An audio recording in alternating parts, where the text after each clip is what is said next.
as per usual, you can lead us in when you're ready. Oh, great. Hello.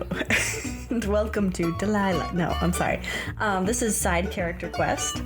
I am your guest, Lexie, and... Hey, this is Ty, coming at you with some soft jams, cool times. Hey, Lexie, what do we got planning out for our listeners today?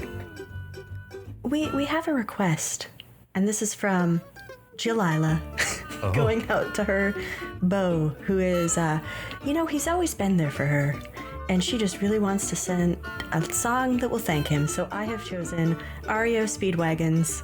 I don't actually know any songs by REO Speedwagon. No! Shoot! Dang, it fell apart so fast. You've ruined the mystery. I should have. You've ruined the mystery. That's the opposite. That's not the word I was looking for, but hey, there it is. You ruined it. There it is. Hey, everybody. This is Side Character Quest, a show where we take some, people and we have them go on a fantasy adventure, and it's a great time and everyone loves it. It gets 5 stars, all of its ratings. It's amazing. It's beautiful. Everyone loves you. Everyone loves you. Oh, the listener. You should rate. It apparently very much helps. Yeah, it apparently does. I want to know because no one's done it. As of the time of recording, who knows about the future? There has actually been one person who did rate, and they left a 5-star review, and it was very kind, and I really appreciate it. I don't remember the person's name, but in the future, if you do that, then maybe I'll mention your name, and maybe I'll put you in the show. Who knows? Things can happen. Magic can happen. Yes. In this fantasy world does not have a name. So yeah, let's get on to the show.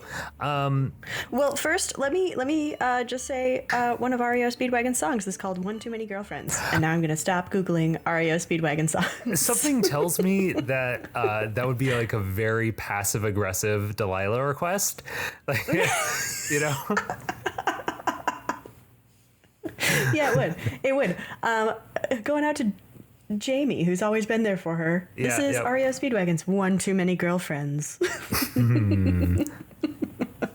All right. So on the last episode of Side Character Quest, Annie, who is a human wizard, was going with a great look. Yes, one with a great look. She had some fancy blankets that she picked up at a market.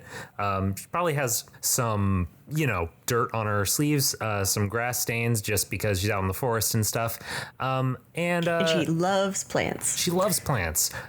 So she's been looking for some mushrooms. She knows that they are somewhere sort of underneath this old rundown fort. Somebody, told her that it was out this way.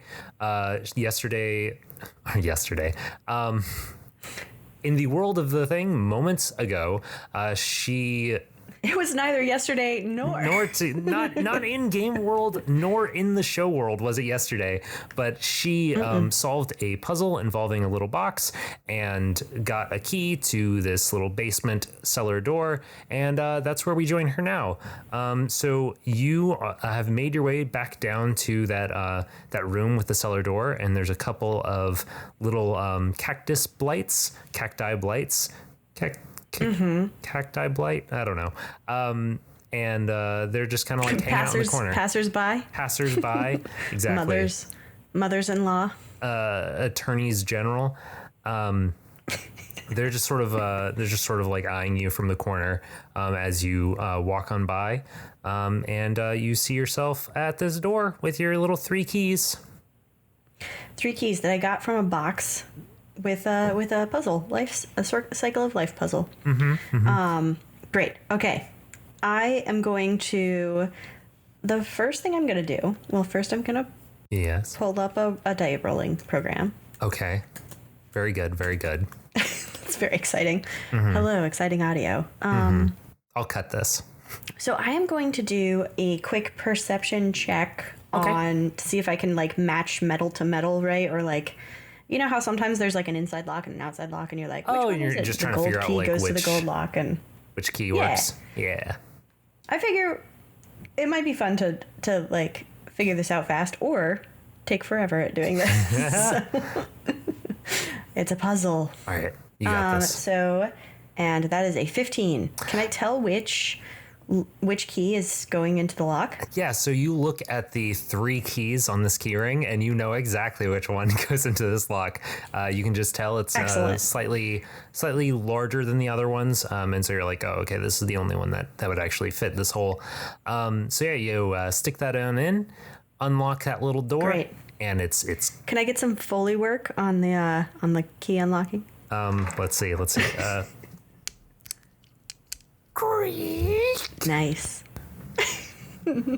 Nice. I legitimately thought about. I've been thinking about adding Foley to this show.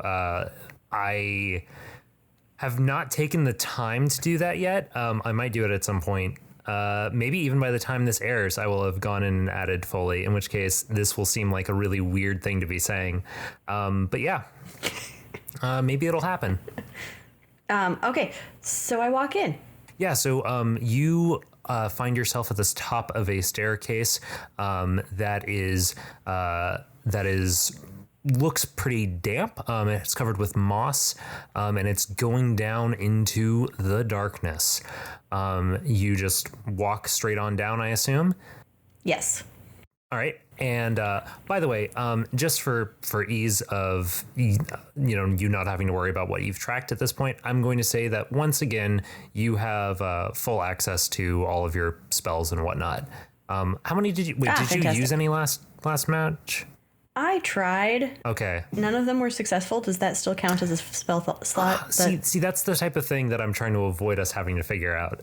Excellent. So we'll say you just have full use. Fantastic. So you get down to the bottom of this staircase, and you see sort of 2 things immediately catch your eye. One is there's a hallway that's just going off to your left that looks basically like a continuation of the fort structure. And to your right, you notice a sort of like broken, crumbly wall that's a little bit shattered by like roots and stuff that have reached down and, busted up this underground section. And there appears to actually be some sort of opening beyond the broken down wall. Okay. So to my right, there's a broken down wall. To my left, there is just room, a hallway. A door to a room. Yeah. A hallway. Yeah. Not even a door, just a hallway. Just a hallway. Yeah. Let's see. I'm going to check out the broken down wall. I feel like I'm going to have some luck there. Do you want to do like a investigation on that? Yeah, let me do an investigation. See, this is one that I'm legitimately going to have you investigate versus like the 3 keys, Excellent. which had you failed, you would have just like guessed, Right, I put one in. It's wrong. I put another one in. It's also wrong. It must be number 3. I'm gonna roll a thing. Is it also intelligence? So investigation is intelligence. Perception was wisdom, I believe. Oh, well. We'll just call that one a success anyway. Yeah, it still would have probably been okay. It's fine. Yeah. I mean, it's fine. It was a 12. Ooh. Hey, guess what? What? I rolled a 21. Oh, snap. 18 plus 3. So looking at this, so you're just checking out the root sort of section? Yeah, I'm specifically looking, I'm focused on these mushrooms. Yeah. So you're looking for any sign of that? Yeah. So I'm looking down among the ground and hanging out down there. You're looking over to this space. You are aware that there have been other wizards and stuff have at least one other person has been in this area, because that's how the guy was able to give you the map. So clearly, somebody would have gone to find those mushrooms at some point and been through this path. If there was no sign that there were people going through this hole in the wall, then the mushrooms would not be down there. But you can tell that there have been some rocks and stuff sort of physically shoved out of the way in such a way that makes you think that somebody has in the past come through here. Okay. Cool. And you can also see a little bit off in the darkness that is this human-sized hole through these roots and the wall. You can see a little bit, just the faintest hint of light, of a little bluish glow. Ooh, okay. And when I say human-sized hole, I mean you will probably have to crawl. Excellent. Nobody like Kool-Aid manned their way through. Nah. This wall. It looks like it looks like the wall had sort of gotten a little bit disintegrated by rocks and stuff, and then somebody pushed the bricks. By roots and stuff, not rocks and stuff. And somebody pushed some of the debris out of the way to sort of explore this little cavern that they saw on the other side. Excellent. Okay. Yeah. Yeah, so I clamber and crawl my way over. Do I need to roll for that? No. You can totally push Roll your for grace? open. Roll for grace. No. You are perfectly fine. You sort of scrumptial your way in. I don't know if you leave anything outside of the hole to keep it from getting dirty, like your blankets or anything like that. But Yeah, I'll probably leave my pack. I'm gonna take out my first aid kit and like a rope. Okay. And yeah, like other various. I'm gonna leave myself open here and say other various sundry adventuring kit gear things. Okay. So you're taking the stuff that you would logically bring with you, and you're leaving behind those other things. Exactly. All right, cool. You crawl on your belly through this space. It's very moss covered. It's very moist. And as you are sort of clambering your way through, you come to a split in this thin rocky cave space, and one of the paths is going off to your left, and one is going off to your right. And the one on your left has a faint glow, and seems a little bit more squishy to the touch. Like off in the distance, you can see a faint glow, and there's like some extra moistness in the ground. The one to the right seems less damp, but only like it's all damp. It's just relative, and there is no light down in that tunnel. What do I know about these mushrooms? My specific question is, are these mushrooms bioluminescent? And should I roll for that? So that is a thing that I was trying to remember as far as what I established when I was playing with Eli. I'm fairly certain that we established that they are not bioluminescent, although he was able to see them glowing when he used a detect magic spell, and thus could like see things glowing that were magical. Right. So yeah. So they would not be giving off any light. No. Okay. Well, not to. This was something that I was considering before you said that. So. Okay.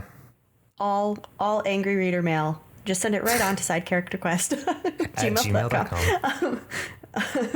Which is not the email address. Haha. Actually, wait. Sidecharacterquest@gmail.com. That's the right email address. Is that what you said? That's the right. Oh, I thought it was. Yeah. Oh, I guess the name is just SC Quest. I thought it was SC Quest. No. SCQ podcast is the Twitter handle. Because Side Character Quest is too long.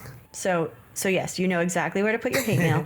And I am going to roll Detect Magic. Okay. Oh, you actually have Detect Magic? Such a great question. It is one of the spells that I could have. I keep meaning to write down the spells that I do have and exactly how many I get. Do you want to take a little moment to we can take a little establish moment. these things? We're gonna take a little moment, and she's gonna check out some spell stuff. Here's your music. That is your hold music. Hold please. Hold please. Hold please.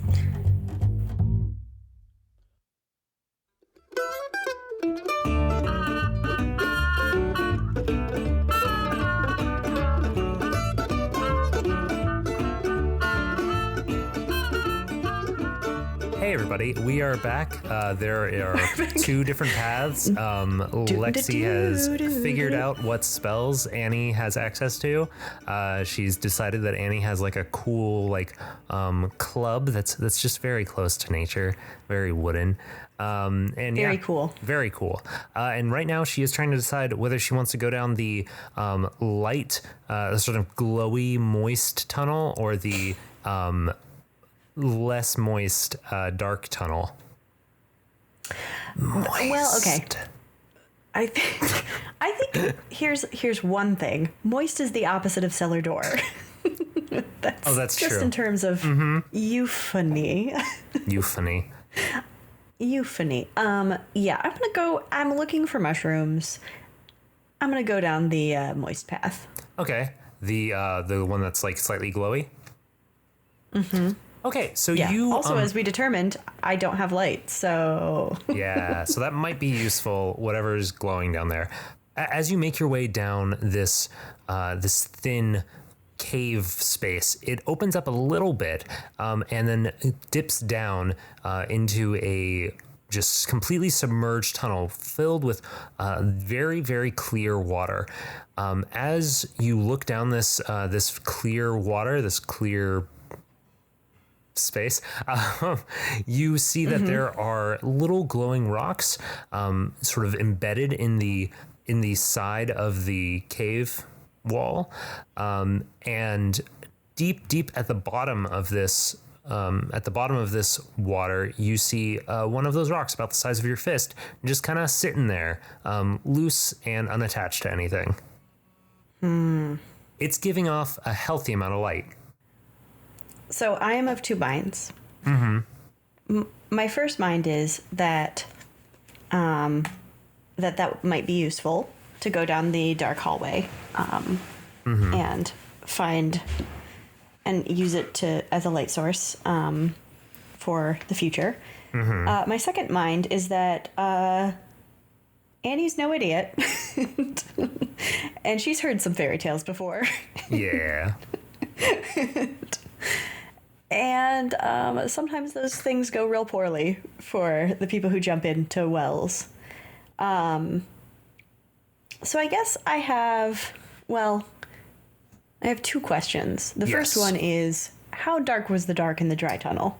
It was impenetrably dark. Like, you could not see more than a few feet down that tunnel. Okay. And then my second question is... Probably not even that far, because your body was blocking off most of the light from behind. Gotcha. Then my next question is, I'm gonna roll some perception. Okay. And see if there is... If this were a horror movie, what would the background music be like? Gotcha. And I got a 9. So, you know. I mean, it looks pretty normal to you. I mean, as far as you can tell, like, there's nothing particularly special about this space. It just looks like there's a rock that's just kind of like hanging out. Like, it just looks like it's just a normal rock that's glowing. Okay. All right. So, okay. Because I'm me, I'm going to do this the way that I want to do it. Okay. Yeah, I approve of this. Excellent. The first thing that I'm going to do is I'm going to take off my shoes. Because here's the thing about all fictional media and water. They never take off their shoes. They never take off their shoes. Okay.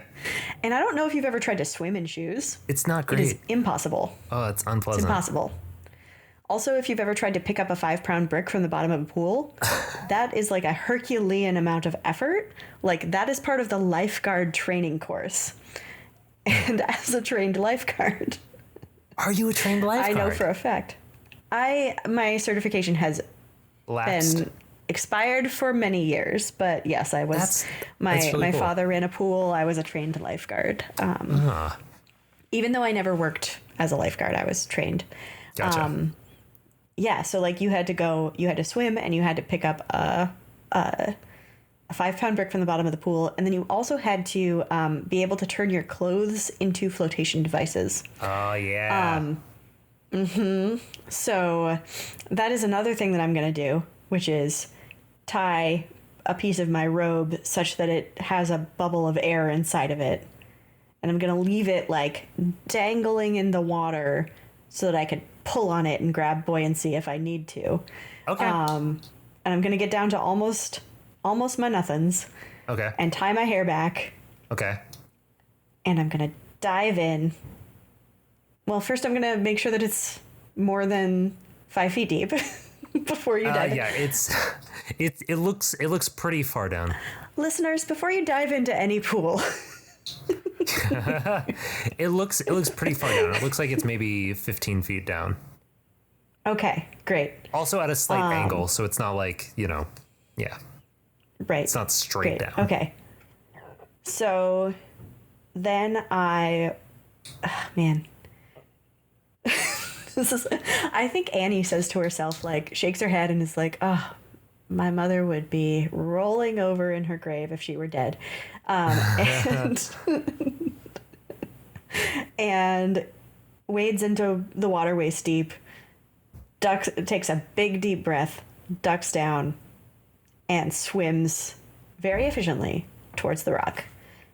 Nice. And do I need to roll a swimming check or something? Athletics? So here's what I'm going to have you do. I'm going to have you give me athletics. And if you do really well, then you just swim down and grab it and then make your way back up. Great. If you do really poorly, then you're going to have to do a constitution check to see if you make it the whole way while you're struggling. So give me that. That makes give me a that lot athletics. of sense. I know. Is it strength or is it dexterity for athletics? It's strength. It's one of the few things that actually goes towards that you use for strength. Wonderful. So I'm rolling a d20 plus 1. Okay. And I rolled a 3. Oh goodness, Lexie. 2 plus 1. It was it was not a crit fail, but oh boy. So here's what I'm going to say. No, I'm not actually. I'm not gonna give you any benefits yet. But I might give you a benefit because you did that preparation. I might give you a benefit on your way up if you need it. So here's what I'm gonna say. You're gonna need to do a Constitution saving throw to see if you can. Or no. You're just gonna need to do a Constitution check to see if you can make it the whole way. Great. Yes. That's a stat that I have -1 in, but that's fine. Okay. It'll be fine. I have trust in this Dungeons and Dragons online dice roller. Here we go. D20 -1. Roll. Oh, it's a 6. Oh man, Lexie, you're not helping me out here. I know. All right, so you make it about you kick off and you only get maybe 7 feet down. And then you're like, I am not going to be able to kick my way the rest of the way down here. So you try to start turning yourself back around, but you kind of hit your head as you're switching yourself around and swallow up a bunch of water. No good. And you start making your way to the top. And I'm going to have you do finally a Constitution saving throw to see if you take any damage for this. But I will give you advantage because you did that preparation. You've got that inflation device ready for you to grab. I'm grabbing for it. Yeah. I'm grabbing for it. All right. Roll number 1, d20 -1. This is a lot of just roll after roll after roll. Is a 5. Oh my god. Money, with big advantage? money, big money, big money. Okay. No, with advantage. Nope. It's a 6 with advantage. It's a what? It's a 6. Oh my god. Okay, you swallow up a lot of air, and you pull yourself, or water, sorry. You pull yourself up to the top. You manage to grab onto the inflation device, but then it just sort of releases all of its air, and you pull yourself up to the top after swallowing a lot of water, and you find yourself just coughing it all up. And I'm going to roll a dice to see how much damage you take. No. You take 6 damage. Okay. All right. That's fine. That's okay, all right. That was max damage. That's why I freaked out. And the way I'm thinking about damage here is this is not so much physical damage, like you don't have a cut or a break or something. This is more of just you are screwing with your sort of your constitution, your ability to it's just overall just taking a lot out of you. Yeah. It's been rough. It's been rough. For sure. This is that's rough. Yeah. So you pull yourself off and you are just spitting up water. So that was 6. Yeah, that was 6. So my HP is 5 right now, by the way. Woof. That's fine. It's fine. Oh man. So you are lying on the ground, like in this dark cave. There's like a bit of light sort of dangling up, and your feet are just sort of floating in the water as your head is in the moist moss. Yeah. I am for sure muttering to myself. For sure.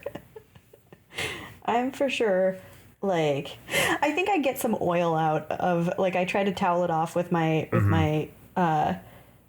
my robe, and then I get some oil out, and I'm just like combing my curls and treating my hair and being like just muttering at the water and like what a silly thing that was, and that was just like not the correct move at that time, and that next time I won't be quite so dumb, and like basically talking to my mother and grandmother who taught me how to swim, and to being like, what have you done? Like, that was not smart. That was no shiny rock is worth that amount of pain. Yes. Shiny rock is worth that kind of a little blah, blah, blah, blah, blah. So yeah, so you're like looking at your little like kit of stuff. Yep. Your spell book, your little bottles and stuff like that. I think I said that I brought my first aid kit along, and I think that I had another healing potion in there. I think you have 2 left.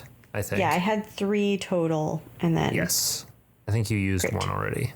Yes, I did. I definitely did. All right, so I'm going to, and the deal with healing potions is that I roll a d6. Healing potion 5e. Looking it up every Listeners, time we direct play. Your hate mail to. Gonna find out what a basic item does. 2d4 plus 2. Oh, that's wonderful. Wonderful. So I got 8. That's not bad. That's actually That's pretty better than good. I started. Yeah. That health potion was delicious and nutritious. Yep. Good old red potion. Liquid glimmering when you agitate it. So says the description. How is Annie feeling at this point? What are you planning on doing with this? Are you just going to bail on it, or are you going to try some sort of magical means of getting it? No, I'm bailing. There's no. All right, cool. There's no amount of rope trick that I'm gonna to get things out of it. Cool. Yeah, I'm bailing. I curse it on my way out. It's not a real curse, but but I definitely make it sound real. Nice. And sort of like maybe I do a little prestidigitation to like pop the water up or something like that. Yeah. Sort of wave your hands at it, your wizardly hands. I'm like, fuck you, rock. All right. And then I turn my back and I say, I'll try the dark on my own. And you crawl. You're crawling forward into back over to that branching path. As you crawl back that way, you see that break in the wall, which now this area seems like really bright to you after having been in a much darker area. Right.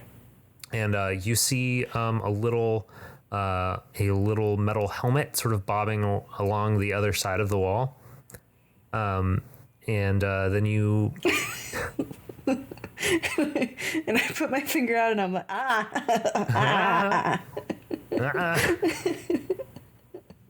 and it's just sort of like you hear some clanging as like a little metal hand also just sort of like bumps against the metal helmet. And you round that corner and then just go down the dark tunnel. Is that what happens? Yes. Okay. And I maybe say, why don't you guys go check out that shiny rock?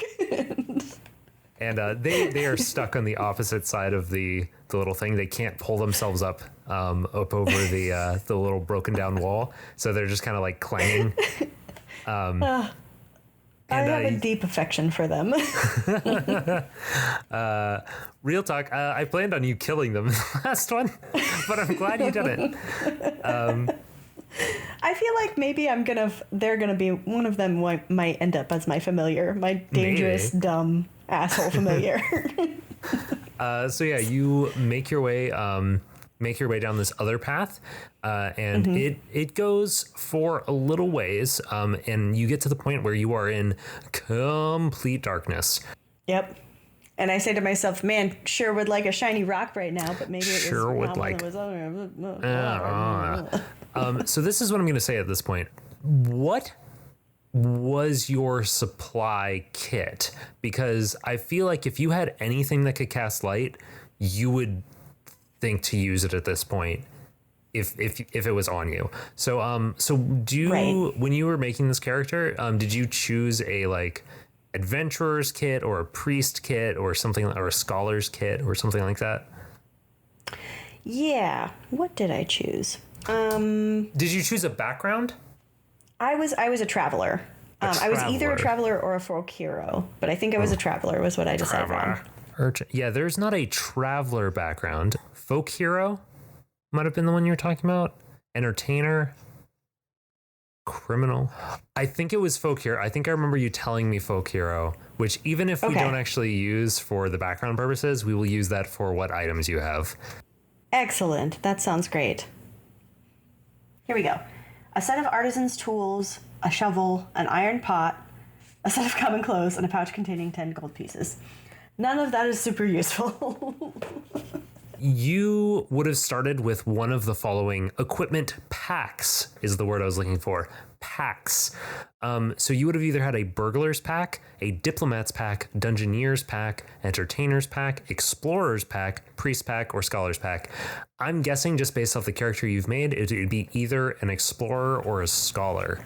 So which one of those? Explorer sounds right. Explorer. So now we're back in the show. So Annie had a explorer's pack going in, which would mean that you would have a tinderbox and 10 torches, a backpack, a bedroll, a mess kit, 10 days of rations, a water skin, and some rope, which is where you got that rope that you were referring to earlier. I knew I had rope. And you did mention that you had brought some rope with you, so you have this explorer's pack on you, which fortunately you did not swim into the water with. So you have that tinderbox is not wet. Yes. So do you want to? And my shoes are dry. As you are crawling through this tunnel, it starts to open up to the point where you think you can stand. And you feel like you stand up and you're like, it is super dark in here. Do you want to light one of those torches? I do. I really do. I have a flint, a tinderbox. You light yourself one of those tinderboxes, and you. I light a torch with the tinderbox. Yeah. If I lit the tinderbox, that would be a very bad plan. Very bad. You light one of the torches, one of your 10 torches, using the stuff in your tinderbox, and you can sort of see this space. It is. By the way, it looks super cool. Oh, it looks so cool. When I light this torch, and like my face is all in the firelight, and like I'm still a little bit damp, but I look real rad. Real rad. Carry on. So you can see in this room, it is a much larger cavern than you had seen before. You see roots along the far end of the room. You see some weird slime mold growing on the ground directly in front of you. That's what you see. Great. Okay. So I see roots and I see slime mold. Mm-hmm. And it's a fairly large room. I'm going to look at the pattern of the roots and see if that can tell me anything.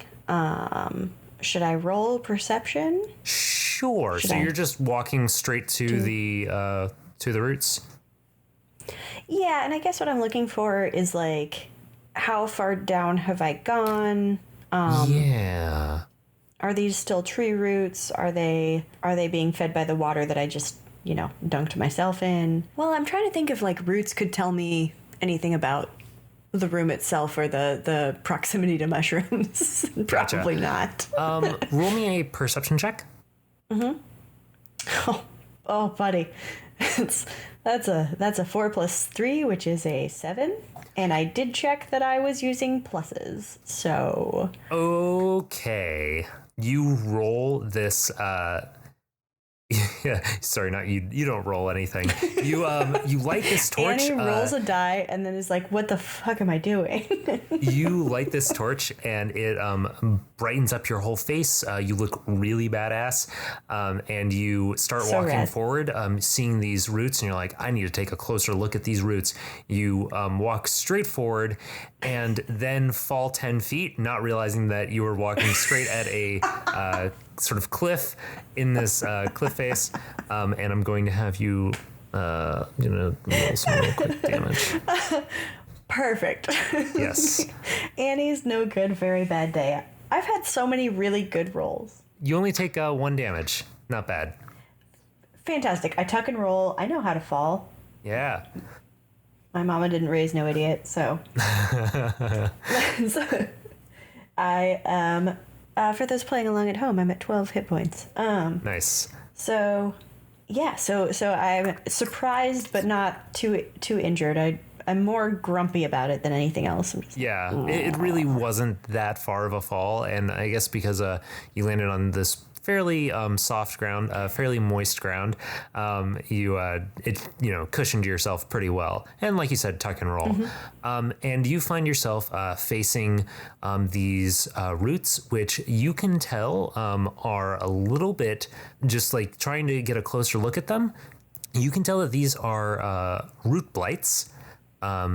That oh no. Yeah, that are basically magically infused tree roots that have sort of separated themselves from the tree and have just continued growing deeper into the ground. But you can tell that there's some mushrooms growing underneath them, and there's a pretty good gap. And you can just sort of like crawl straight underneath and grab them if you want. I super do. Well, first I need to grump a little bit about and brush myself off. And then I look around and I see the mushrooms and I'm like, yeah, excellent. And I get out my bag and I crawl towards them and I grab the mushrooms and pluck them and put them in the bag. Nice. So you gather up those last little bits of mushroom, and manage to scurry yourself under without disturbing those little roots, those little angry roots that are just sort of reaching down at you, and just kind of like you can feel every once in a while one or two of the tubers sort of dragging against like your head or something, and you're like, not today. Not today, blights. I have a very important question. Yes. Which is, do they look like creepy hands or do they look like evil Mr. Potato Heads? They look like very long, thin hands. Creepy. And as you shimmy yourself back, you see yourself facing a sort of loose cliff face that's maybe 10, 11 feet tall. Oh, dagnabbit. I forgot. I have to get back up there, don't I? Uh-huh. Well, all right. Let's say it's time for a rope trick. All right. All right. Let's see. Is there anything that I could do to prepare myself that might... No, I think... All right. I'm going to take my pencil and I'm going to draw a line on the cliff wall as high as I can reach and sort of make the suggestion that it is going even higher than my head, and just like, that's my starting point. Mm-hmm. And I use my pencil and I point at the air where I want that like hole into the nether dimensions to go. Yeah. And then I cast that spell, and it is 1d20 plus my intelligence modifier. Been a while since I cast a spell. I'm gonna say that it just happens. I think that in the case of these sorts of spells, they just sort of do. They do. Yeah, because I mean, you have time to do this, and you're not doing it in the heat of battle. It's something that you can like do right. Fantastic. So yeah, you do this, summon yourself a rope and pull yourself up this cliff face with minimal effort, and find yourself on the top. And as you start moving yourself back towards this, oh, by the way, you're like climbing up, sort of reverse rappelling up this this cliff face. You're holding the torch in one hand and like sort of have your other arm looped around the rope, pulling up real badass style. When you find yourself at the top, you notice that slime mold again has moved itself between you and the exit. I sigh very deeply. Okay, and then I take the torch and I place it, like as far in front of me as I can, sort of like 2 feet in front of me. Assuming that the slime mold hasn't gotten there yet and like won't be able to cross the sort of fiery business, so that my ascent will be relatively. Oh, you are up. You are. I'm good. I'm up. You are I just on the cliff face. You are on the cliff face. You just can't get to the hole that you originally entered through, because it is between you and that.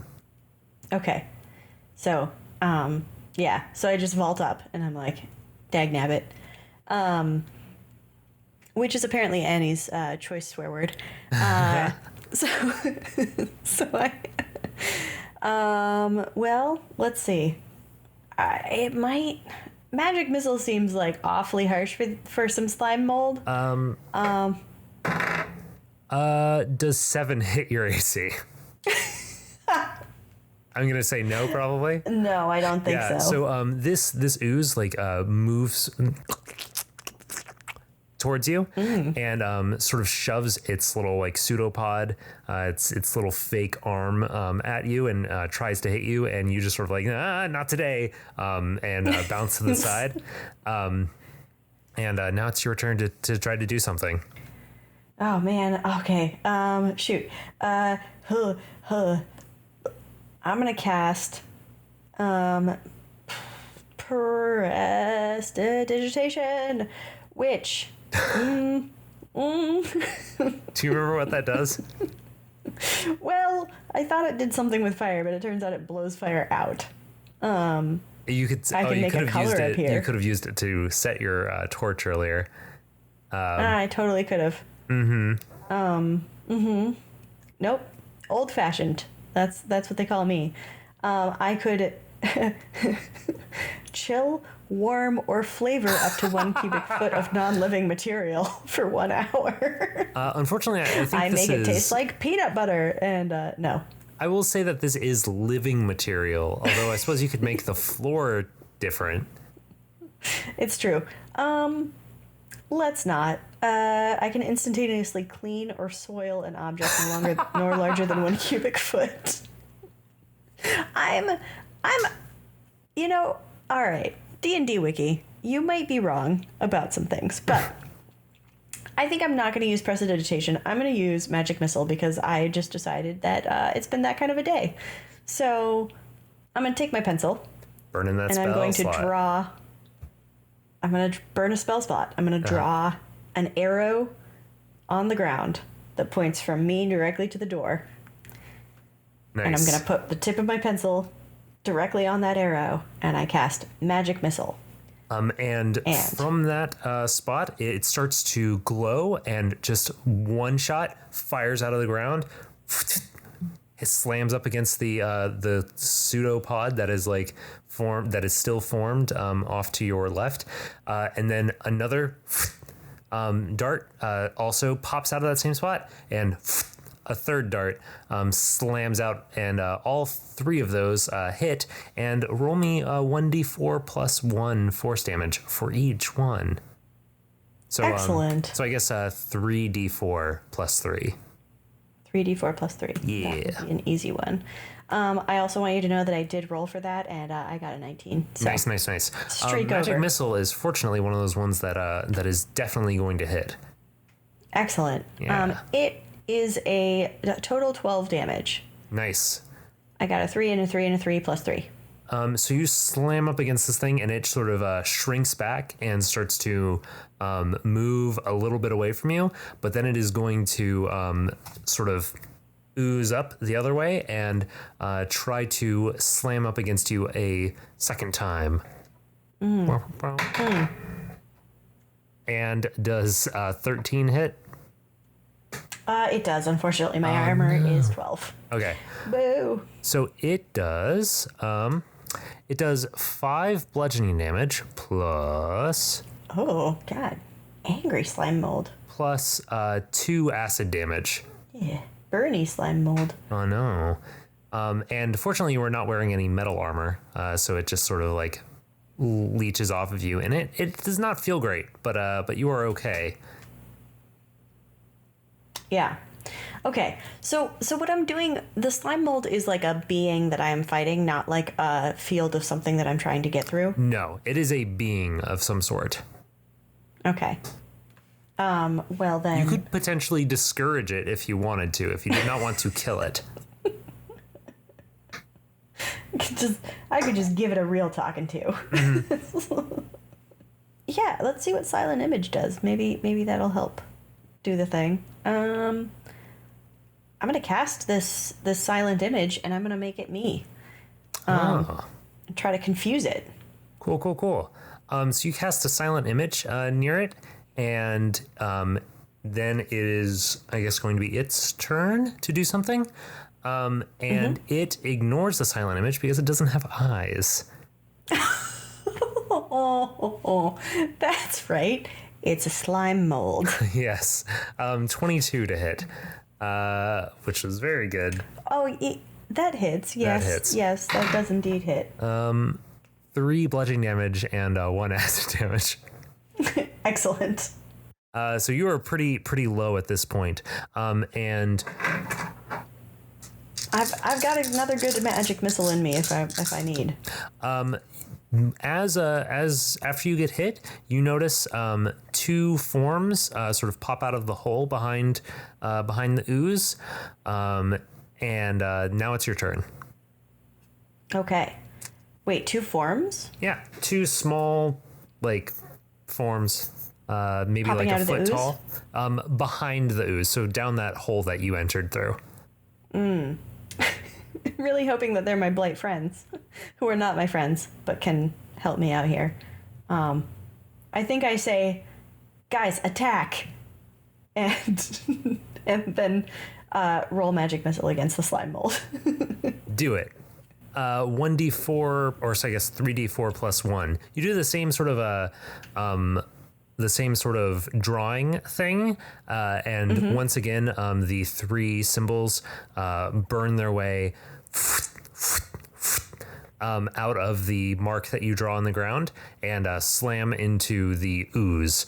And how much do they do? They do 9 total. 1 and 1 and 4 and 3. All 1 right. and 1 and 4 plus 3. At this point, the ooze is starting to lose some of its consistency, some of its density, and it starts to move away from you, and it's a little fearful, so it's trying to back up, and but as it backs up, it notices 2 forms behind it, and is like, oh crap, I've got to get past these guys. And it attempts to slam up against these 2 little pseudopod, these 2 little cacti blight that are hanging out. And So excited. it tries to slam against them for 10. Let me see. And it slams up against them, and they parry the damage. They take it pretty well, but you can see that the one with the helmet starts to rust a little bit underneath the acidic ooze that is now sort of dripping off of the helmet. And it is your turn. Nice. Guess what I just remembered I had? What do you have? A club. Yeah, you do. A wooden club, do. which is especially good in this situation. It's not going to really rust. Is. Yeah. So, I say hey, I have plans for these guys, and I walk up and I, depending on how tall it is, I either baseball bat or golf club swing this club. More golf swing. It's pretty low down. Golf swing. Yeah, it's pretty low down. Double-handed. Yeah. Yeah, and I just whack it a good one. Roll me D20. +1 is 16. Yeah, that hits. Okay. It hits. And Knock it upside the head. The pseudopod. so you hit this thing. It's still sort of formed from when it tried to slam up against the little blight. And you slam at that, and the ooze just sort of evaporates underneath the weight of your club and Yes. bursts away. And you've defeated the ooze. Yeah, I say that is how we do it. And then I probably sit down because I am very tired. Yes. Very injured. As you sit down, presumably take your final healing potion. Yeah. Yeah, I definitely do that. The two blights sort of like wobble their way over to you and just sort of sit down next to you in this dark cave. One of them sort of shoots some needles at where the ooze, the remains of the ooze are, and they just sort of hang out with you. Yeah, and I say, I know, buddy. What was that, even?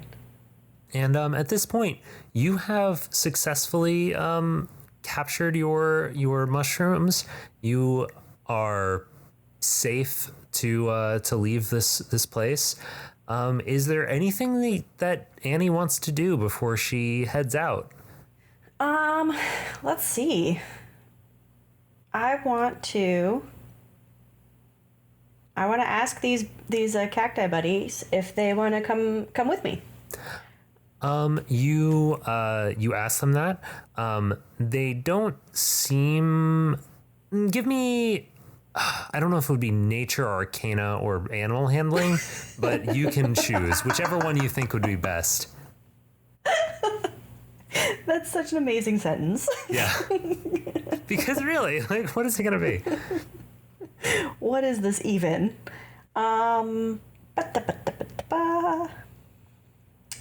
Nature, arcana, or animal handling? Oh man, I feel like I would be using my nature skill. Like this would be character wise. I'm not great with animals probably, but I am good with plants. So I'm gonna be using that. Okay, roll that D20. Roll that beautiful bean footage. Well, it's an 8. All I feel like I'm not that persuasive. So you weren't trying to.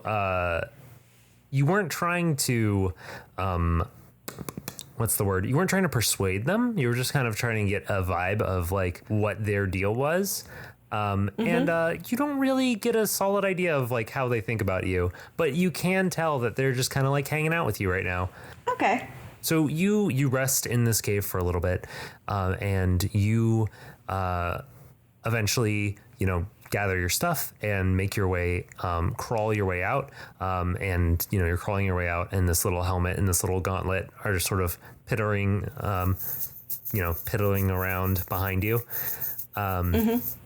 And make your way up those stairs, out of this fort, and back on the road towards your home, wherever that may be, to work on your spells, to complete your wards, do all sorts of things. And you have successfully completed your quest, your fetch quest, your side quest.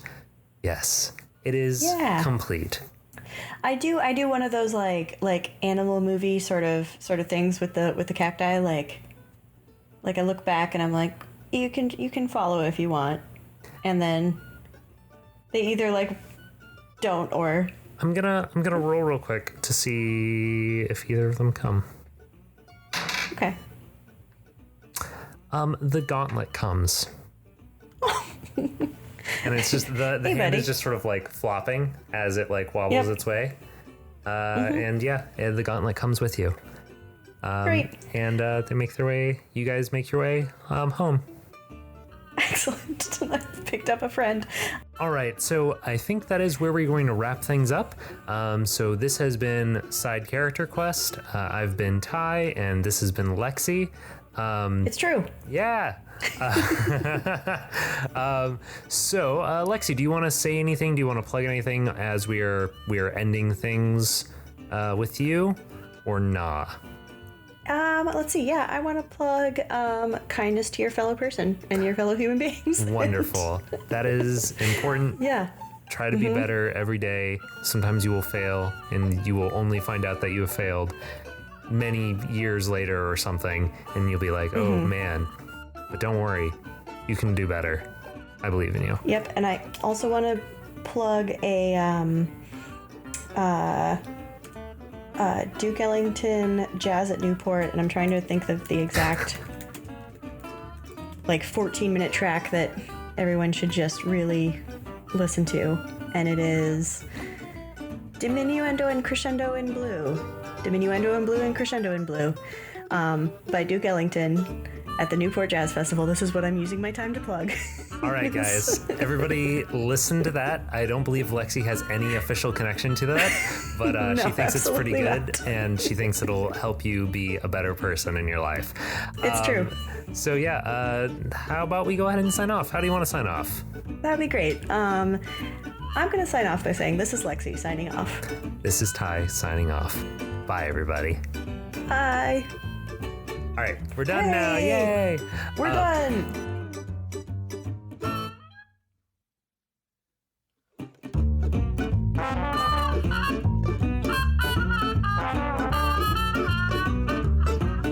Thanks to the Joy Drops for the use of Not Drunk as our intro and outro music. Find them at thejoydrops.com. You can find us at sidecharacterquest.com, at SCQ Podcast on Twitter, or by email at sidecharacterquest@gmail.com. At this point, we don't have tons of messages, so we'll probably respond.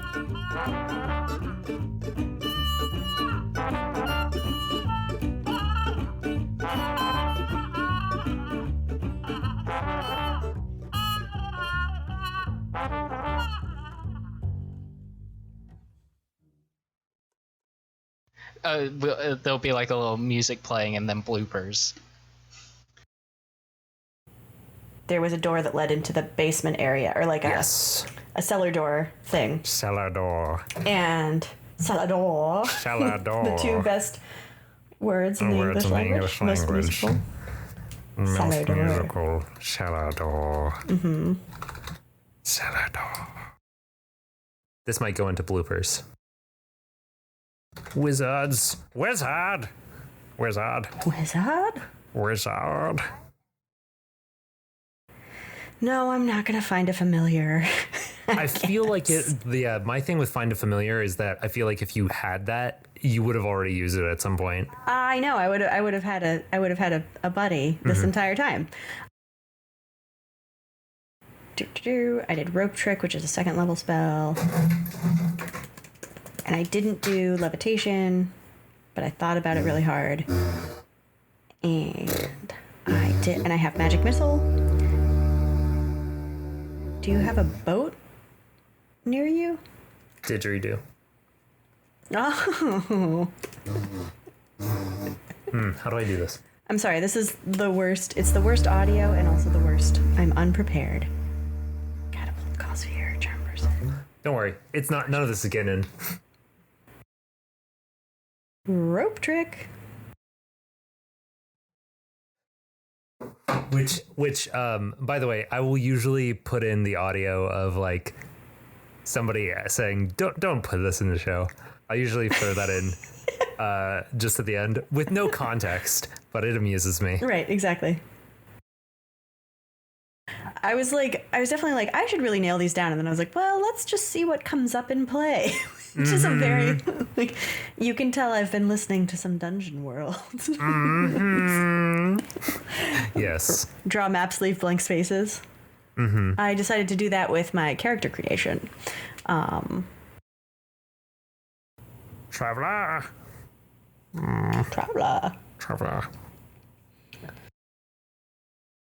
Oh, it gives me all kinds of options for where I'm from. Yeah. Wait, such as?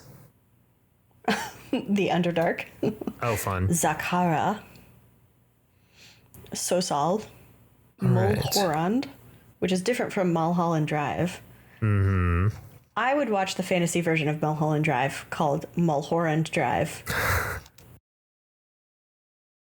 Why does the folk hero get a shovel? Yeah, right? I was wondering that too. From